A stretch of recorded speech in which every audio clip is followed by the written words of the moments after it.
BBC One, the Boxing Day News with Lucy Hockings. The United States launches airstrikes against militants linked to Islamic State group in Nigeria. The attacks were reportedly carried out in coordination with the government in Abuja, who have long been battling a jihadist insurgency. It's the Boxing Day sales, and shoppers could be spending more than £3.5 billion today. At least 3 people are dead in California from a powerful storm which left 100,000 others without power. In the Ashes, 20 wickets fall in a chaotic first day of the Boxing Day Test, and England are in trouble again.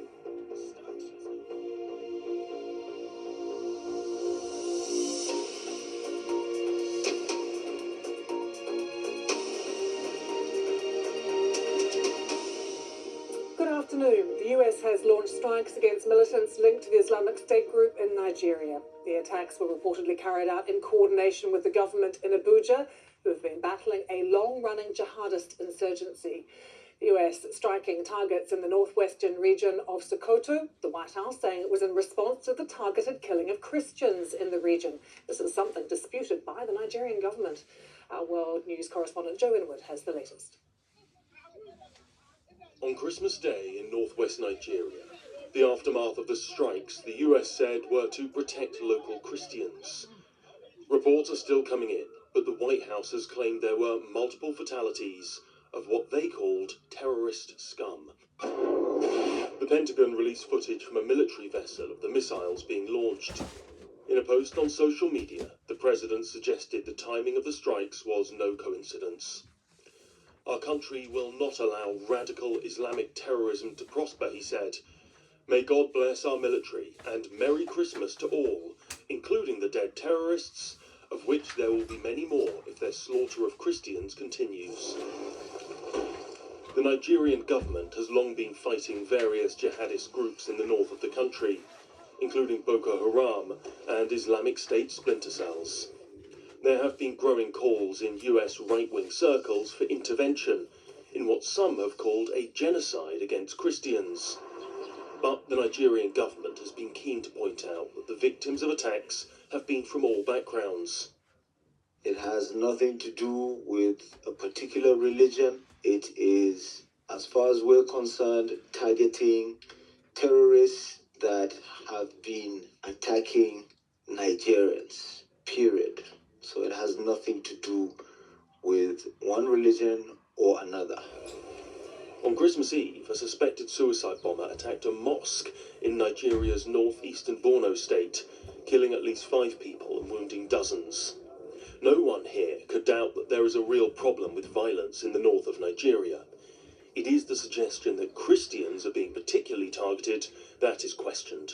For Nigerians, this is a real security situation that is killing Nigerian Muslims and Christians and everyone, and any effort that can help towards saving lives in Nigeria will be welcomed by Nigerians. Unfortunately, President Trump's narrative is divisive and is creating further tensions on the ground in Nigeria. Donald Trump came to power promising a less interventionist foreign policy, but has been increasingly keen to use American firepower to achieve his political and ideological goals. And Joe joins us now. Joe, can you explain a bit more about the political context around this decision by President Trump? Yes, so concern around what's happening to Christians in Nigeria is something that has been raised in American politics and maybe on the more conservative wing of American politics for months now. The comedian Bill Maher, for example, has talked about what he called a genocide of thousands and thousands of churches being burned, of Christians being killed. And that has gained kind of political importance in American politics recently. But of course it is really important to remember the Nigerian government dispute this. They say there is violence, absolutely there is violence, but a lot of it is directed against Muslims as well. A lot of it comes from, for example, Fulani herdsmen who are doing it for more economic reasons. And then there's kidnapping that's being done for ransom. So you've got a whole spectrum of violence and destabilised regions there. And that the American government, they say, are just focusing on one particular part. And the suggestion from critics of Mr. Trump is he's doing that not because of foreign policy reasons, but domestic political reasons. Joe, thank you. Here, millions of people have been out taking advantage of the Boxing Day sales as shops reopen after Christmas. Analysts estimate that shoppers could spend more than £3.5 billion, both in stores and online, in the coming days. Clothes, shoes, accessories, all top of bargain hunters' wish lists. Here's our business correspondent, Mark Ashdown. The Boxing Day sales are underway, still a major date in the retail calendar. For many, it's been another year of keeping a close eye on spending, but plenty of shoppers have been out and about across the UK, taking advantage of the deals on offer. Well, we just came now actually, so we're going to head to maybe Boots and down there to look for some skincare, makeup. We're actually waiting for this Boxing Day to come and get reductions. I'm not much of a Boxing Day shopper, but just on a whim, we thought we'd come on the way to the cinema. At work, we've got pretty much everyone that we can to be like on the shop floor to be able to cover the most amount of sales possible. So people probably out there, but at the minute it's not as busy as I expect it to be. Before Christmas everybody was rushing around, and now everybody's taking it at their own pace, and it's a more enjoyable experience shopping on Boxing Day, I think. Every year kids come out to spend our Christmas money, and my wife likes to go to Lush. I'm just left carrying the bags. Of course, more and more of us are doing our shopping online nowadays. And let's face it, it feels like retailers offer discount deals most of the year. But this period is crucial for the high street. Sales have been slow because of things like unseasonable weather and uncertainty around the budget, which means they've got plenty of stock to shift. So there are plenty of opportunities to grab a bargain in person. Shopping centres are also expecting a boost in footfall. Over the festive period, some shops can take up to 40% of their annual revenue. But there's also concern. There are still plenty of reasons why people might think twice about spending. Inflation is still higher than the government target, unemployment's high, people are nervous, and so they're going to be cautious, but they're going to use today, Boxing Day, as a real opportunity to get those bargains. The Boxing Day buzz isn't quite what it used to be, and some shops even remain closed now to give staff a well-earned break. But the post-Christmas sales give retailers the chance to end the year on a high.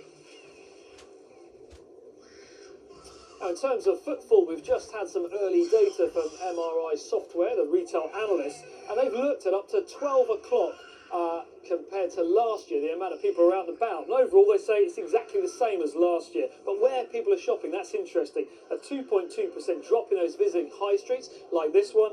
3.5% drop in those going to shopping centres. But a big boost, 8.5% or 8.2%, I should say, in those visiting retail parks. So an interesting snapshot there. I think retailers will be hoping this is a slow start. And there's been a lot of engineering works across the rail network today. So they'll be hoping they can entice shoppers out. Footfall will pick up as we go through the weekend into next week in what is, of course, a crucial period for them. Mark, thank you. President Zelensky says he plans to meet President Trump as early as Sunday in the latest effort to secure a peace deal in Ukraine. The Ukrainian leader had a call with the US envoy Steve Witkoff and Jared Kushner yesterday. He said it yielded new ideas on how to bring real peace closer. Let's take you straight to Kyiv now. We can join our correspondent there, Samira Hussein. Samira, it very much feels like this new diplomatic push for peace is gathering momentum. What are people saying there? Well, look, you had the 20-point peace plan that was unveiled by President Zelensky and negotiated with the Americans on Wednesday. On Thursday, you have an hour-long conversation between Ukrainian officials and their American counterparts. And today, we're hearing about a potential meeting with Mr. Trump and President Zelensky. President Zelensky is answering questions now with reporters, and in one of the answers, when asked about how far they are in this peace process, he said they're about 90% there, and they're just working towards getting to that 100%. That's likely why you're seeing the two leaders are now going to be meeting, because it is often at that level that you have the most thorniest issues that are resolved. Samira, thank you. Stay warm. Samira Hussein there in Kyiv. At least 3 people have died in Southern California following a powerful storm which left 100,000 people without power. Heavy rain, which is expected to continue today, has triggered floods and mudslides across the region. Our correspondent John Donison has more. Much of Southern California is already underwater, and months' worth of rain are expected to fall in the coming days. Rivers have been turned into raging torrents. And for local residents, it's been a grim Christmas. with helicopters having to be used to winch some to safety. What we saw, there were a bunch of emergency lights down at the end of the road, and we walked as far as we could without getting swept up in the water, and saw that there were people, that my neighbors, that were on top of the roof, 3 people on top of the roof, just sitting there and waiting. So we haven't had any storms like this one, where, I've seen houses being damaged, where we've had damage on our property. This is definitely the worst of it, including being stuck at a house and having completely impassable roads. We weren't expecting to spend Christmas stuck at the house with limited utilities. But the flip side of that is I can be thankful to spend time with my family. Those travelling by road to be with family found themselves stuck. Thought we were able to get through it. We did. I just shut off. Battery turned on. Just started smoking and stuff. Turned off. Last summer, Southern California was battered by fires. This winter, it's floods. Scientists say extreme weather is being driven by climate change. And for this particular storm, the heaviest rains could be still to come. John Donnison, BBC News. Police have called off the search for 2 men who went missing into difficulty off the coast of Devon on Christmas Day. Emergency services called to Budleigh Salterton following reports of people in the water. We can take you live now to Rebecca Ricks, who is at the beach now. This news of the search being called off, Rebecca, just coming to us in the past few minutes or so. What are the police saying? Yeah, well, the police have at 1 o'clock just said that they won't be continuing that search. I mean, as you can see, the conditions in Budleigh Salterton today are calmer than what we saw in footage of yesterday's search operation. Emergency services, many of them volunteers, spent all available daylight hours searching for a man in his 40s and one in his 60s, seen entering the water with other swimmers on Christmas morning. At 10:25, emergency calls report a number of swimmers as being in difficulty. Some were treated at the scene after being recovered from the sea, or they were taken to hospital, but those 2 men remain missing. We understand it wasn't an organised event as opposed to locals coming down for a traditional swim. To give you a picture of just how difficult those conditions were to work in, one of the RNLI lifeboats used in the search had come from Timoth, just down the coast here, but it was unable to return back to its base due to the rough weather, seeking shelter instead in Tor Bay. 3 of the lifeboat stations that are involved have this afternoon described the conditions they were working in as punishing, but said that their thoughts remain with the families that have been affected. The search for the missing men has not resumed today. Police say the families of the 2 men have been informed and their thoughts are with all those involved. Rebecca, thank you. Thousands of people are expected to attend Boxing Day trail hunts today for what could be the final time. Trail hunting involves laying a trail using animal scent. It's already banned in Scotland. The government will consult on its manifesto commitment to ban the activity in England and Wales in the new year. To Australia, England are up against it once again in the Ashes after a chaotic first day's play in the Boxing Day test in Melbourne. England were bowled out for just 110 and finished the day 46 runs behind Australia, who are already into their second innings. The Aussies have already retained the Ashes. Patrick Geary reports. Everything must go in Melbourne's Boxing Day sales. Wickets selling cheap. England out of credit. It certainly pulled the punters in. 94,000 people who thought they'd come for a test match. There was nothing long form about this. When Josh Tongue dismissed Steve Smith, Australia were 4 down at lunch, and that was the quiet part. No well-earned relaxation here. Something was happening all the time. A groggy Australia caught napping. Now then, at the stop, he's hit it! Riding past with a rare English run-out. When Tongue took his 5th wicket, Australia, yes, Australia, were 152 all out. And that's the end of the innings. England ascendant with the ball. The problem, they had to bat. Ben Duckett's been in the news for an unverified video apparently showing him on a night out. It's not been a good week. This was uncomfortable viewing for all batters, though. Here's Zach Crawley's dismissal in slow motion. Another edge. The innings was falling apart in fast forward. 16 for 4 when Joe Root fell. Root's gone. Harry Brook decided to have a good time if he wasn't going to be there a long time, but his 41 was a score none of his colleagues got close to. Weeks' worth of problems condensed into an awful afternoon. what was happening out there. Another one taken. I feel like how we approached it was a positive way, and then putting pressure back onto the opposition, which we always try and do at the right times. And I feel like if we just come back tomorrow, bowl how we did earlier today, I feel like we'll be in a good position. They were bowled out for 110, somehow 42 runs behind. And if you have a ticket for day 4, best to keep the receipt. Patrick Geary, BBC News. People across the UK are living longer thanks to improvements in diet, healthcare and medical research. But it's still quite the achievement to live to 100 years of age. There are currently around 17,000 people in the UK who have reached that milestone, which is more than double the figure just 20 years ago. So, what is the secret to living a long life? Jane McCubbin has been finding out. I want to introduce you to 5 very special people because it's Christmas, Joyce. Reindeer ears. How does that feel? Comfortable. Can I put these on? Yes. Have the Christmas pudding. Christmas pudding's coming right up. We've joined the residents of Cranford Grange Care Home in Knutsford, where Christmas is in full swing. We're being treated to some top tips on life, laughter and love. A lot of love. It's exercise and fresh air. Be prepared to try anything. I've been very fortunate to have a lot of friends, and of course they all die off, and I'm left early.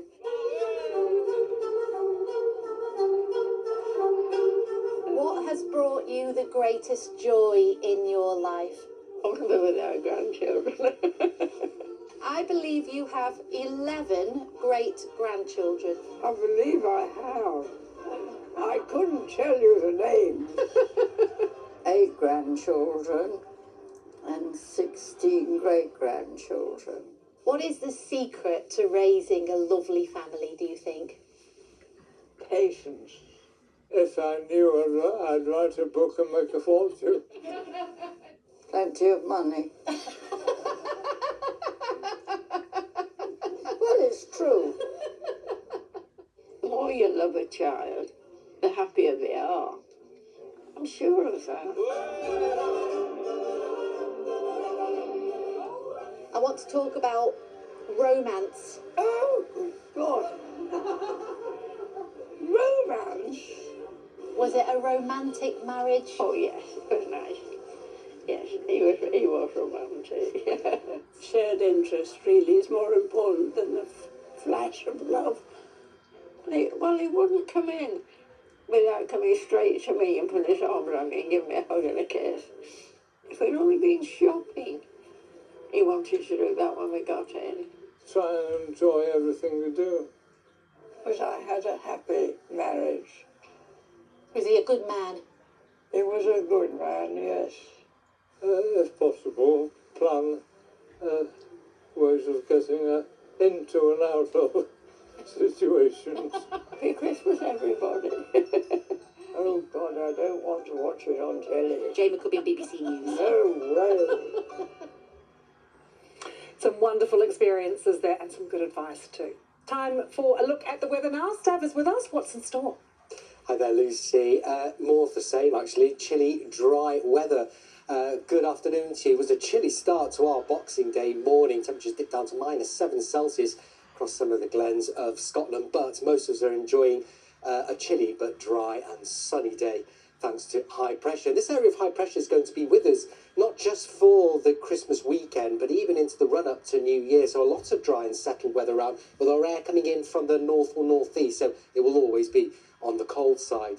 Now, temperatures this afternoon ranging around, I think, 6 to 8 degrees for most of us. There is some cloud, though, through central and southern parts of the country, and also we'll start to see some cloud rolling into northern and eastern Scotland. It might be thick enough for the odd shower for the Northern Isles and the far north of the Highlands, but the vast majority of us tonight, similar to the last few nights, going to be clear and cold. Sub-zero values. May even see a little bit of mist and fog where winds are light towards western areas.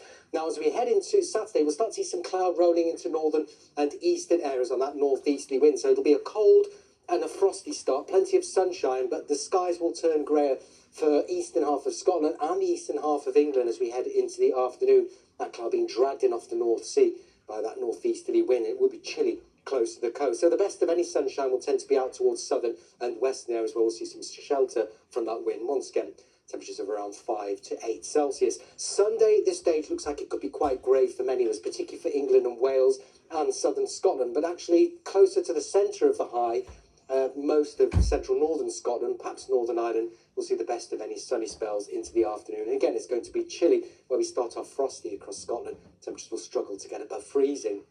So we continue with that theme as we head through the new week up to the New Year period, where we could start seeing increasing chance of showers, some of which could be wintry. So stay tuned to the forecast if you have travel plans.